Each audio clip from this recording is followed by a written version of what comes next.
నిన్న Trump settlement చేసిన తర్వాత పాకిస్తాన్ మళ్ళీ అటాక్ చేసింది. దాని తర్వాత నైట్ ఎగ్జాక్ట్లీ 11:55 కి పాకిస్తాన్ యొక్క పీఎం షహబాజ్ షరీఫ్ పాకిస్తాన్ నేషన్ ని అడ్రస్ చేస్తూ వీ వాన్ ది వార్ అని చెప్పేసి ఒక స్టేట్మెంట్ ని పాస్ చేసిండు.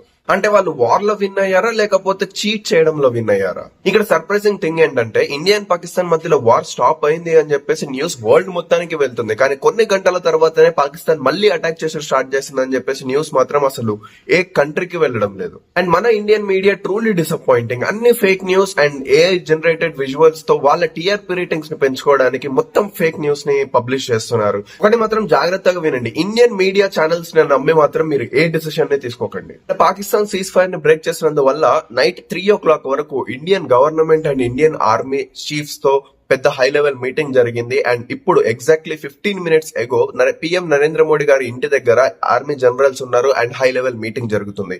ఇది ఇప్పటి వరకు జరిగిన రియల్ యాక్చువల్ న్యూస్. ఇప్పుడు మాత్రం గ్యారంటీగా చెప్తున్నాను, ఇలాంటి social media and TV channels లో వచ్చే న్యూస్ ని మాత్రం ఈజీగా నమ్మకండి. నేను నా ఇన్స్టాగ్రామ్ పేజ్ లో లైవ్ అప్డేట్స్ ఇస్తూ ఉంటాను. సో లైవ్ అప్డేట్స్ కోసం నా ఇన్స్టాగ్రామ్ అకౌంట్ ని ఫాలో చేయండి. కింద డిస్క్రిప్షన్ లో నేను లింక్ ఇస్తున్నాను.